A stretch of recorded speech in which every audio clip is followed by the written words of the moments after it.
Hello दोस्तों, मैं ऋषु सिंह आप सभी का स्वागत करती हूँ अपने यूट्यूब चैनल पर। आशा करती हूँ कि आप सब ठीक होंगे और पढ़ाई कर रहे होंगे। तो चलिए हम आज का क्वेश्चन शुरू करते हैं। जो आज का टॉपिक है आदिकाल पर महत्वपूर्ण प्रश्नोत्तरी भाग 4। आज का पहला प्रश्न है, नाच साहित्य का आरंभकर्ता किसे माना जाता है? तो वो हैं गोरखनाथ। नाच साहित्य का आरंभकर्ता मच्छिंद्रनाथ के शिष्य गोरखनाथ को माना जाता है। यह हठयोग की स्थापना पर आधारित पंथ है। शिव इस संप्रदाय के आराध्य देव हैं। हिंदी का प्रथम महाकाव्य किसे माना गया है? हिंदी का प्रथम महाकाव्य पृथ्वीराज रासो को माना गया है। यह आदिकालीन रचना है और इसके रचयिता चंद बरदाई हैं। खुमान रासो के रचयिता दलपति विजय और विसलदेव रासो के रचयिता नरपति नाल हैं। कामायनी छायावादी कवि जयशंकर प्रसाद द्वारा रचित महाकाव्य है। प्रत्येक देश का साहित्य वहाँ की जनता की चित्तवृत्ति का संचित प्रतिबिंब होता है। यह कथन किसका है? तो ये कथन आचार्य रामचंद्र शुक्ल का है। और महावीर प्रसाद द्विवेदी ने साहित्य के बारे में कहा है, साहित्य समाज का दर्पण है। और उन्होंने कविता के बारे में कहा है, अंतःकरण की वृत्तियों के चित्र का नाम कविता है। आध्यात्मिक रंग के चश्मे आजकल बहुत सस्ते हो गए हैं। उन्हें चढ़ाकर जैसे कुछ लोगों ने गीत गोविंद के पदों को आध्यात्मिक संकेत बताया है, वैसे ही डैश के इन पदों को भी। किसके पदों की तुलना आचार्य शुक्ल ने गीत गोविंद से की है? तो वो हैं विद्यापति। विद्यापति के पदों की तुलना आचार्य रामचंद्र शुक्ल ने गीत गोविंद से की है। देसिल बैना सब जन मिठा किस भाषा की काव्य पंक्ति है? तो वो है देसी भाषा अर्थात मैथिली भाषा की पंक्ति है। विद्यापति की प्रमुख रचना पदावली है, जो मैथिली भाषा में लिखी गई है। इनकी कीर्तिलता तथा कीर्ति पताका मुख्यतः अवहट्ट भाषा में रचित रचना है।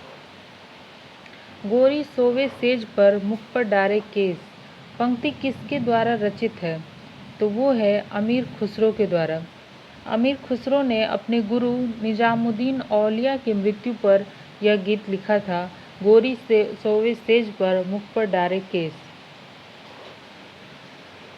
आदिकाल के किस कवि ने खड़ी बोली में रचना की है? तो वो हैं अमीर खुसरो। अमीर खुसरो आदिकाल के एकमात्र कवि हैं जिन्होंने खड़ी बोली में रचना की है। अमीर खुसरो का वास्तविक नाम अबुल हसन था। ये निजामुद्दीन औलिया के शिष्य थे। अमीर खुसरो खड़ी बोली के आदि कवि कहे जाते हैं।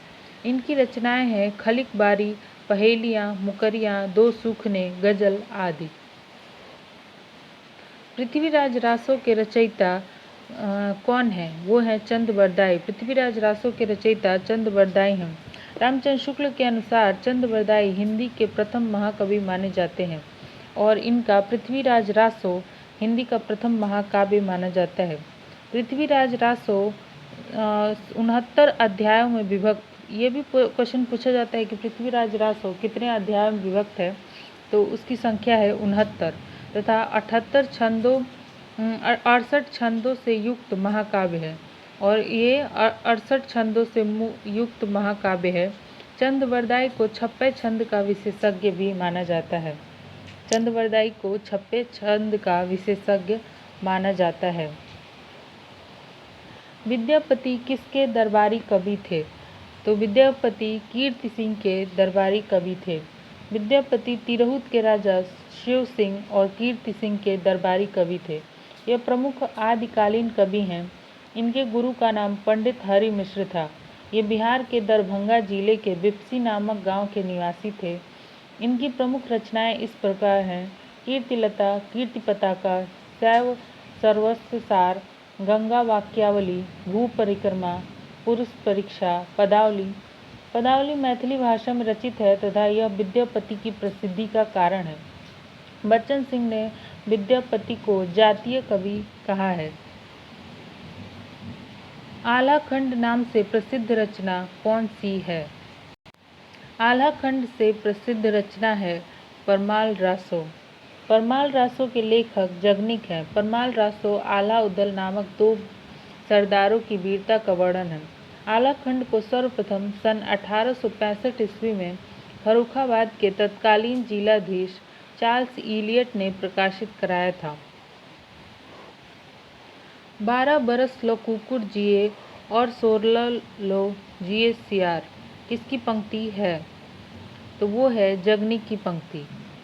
यह पंक्ति जगनिक विरचित परमाल रासो की है।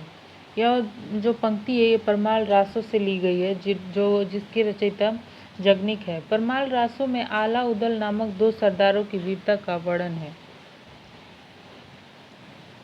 किस कवि को मैथिल कोकिल कहा गया है? तो वो हैं विद्यापति। विद्यापति को मैथिल कोकिल की संज्ञा दी गई है और हजारी प्रसाद द्विवेदी ने श्रृंगार रस के सिद्ध वाक कवि कहा है। हजारी प्रसाद द्विवेदी ने विद्यापति को श्रृंगार रस के सिद्ध वाक कवि कहा है। अब्दुल रहमान ने देशी भाषा में पहला रास ग्रंथ संदेश रासक लिखा। गोरखनाथ को नाथ साहित्य का आरंभकर्ता माना जाता है। सबरप्पा सरहप्पा के शिष्य थे। इनकी पुस्तक का नाम है चर्यापद। सबरप्पा की पुस्तक का नाम है चर्यापद। चंद बरदाई किस राजा के दरबारी कवि थे? तो वो हैं पृथ्वीराज चौहान। चंद बरदाई पृथ्वीराज चौहान के दरबारी कवि थे तथा रीतिकालीन कवि राजा बिहारी लाल जयपुर के राजा जय सिंह के दरबार में थे और चंद बरदाई ने पृथ्वीराज रासो की रचना की है। नाथों की कुल संख्या कितनी मानी जाती है? तो वो है 9। नाथों की कुल संख्या 9 मानी जाती है, जो इस प्रकार है: नागार्जुन, जड़भरत, हरिश्चंद्र, सत्यनाथ, भीमनाथ, गोरखनाथ, चरपट, जलंधर, मलयार्जुन। गोरखनाथ का नाथ पंथ बौद्धों की ब्रजयान शाखा से निकला हुआ माना जाता है। नाथ पंथ के प्रवर्तक गोरखनाथ माने जाते हैं। रानी केतकी की कहानी के रचनाकार कौन है?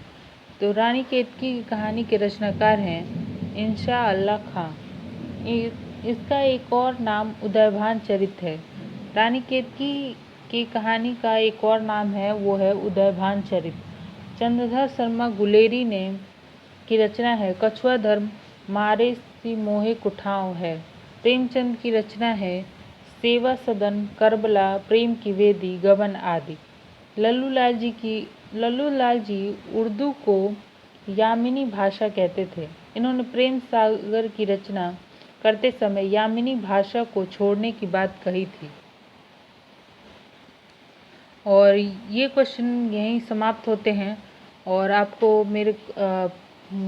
मेरी वीडियो कैसी लगी प्लीज़ कमेंट करके बताइए। और अगर मेरी वीडियो आपको अच्छी लगती है तो प्लीज़ सब्सक्राइब कीजिए। धन्यवाद।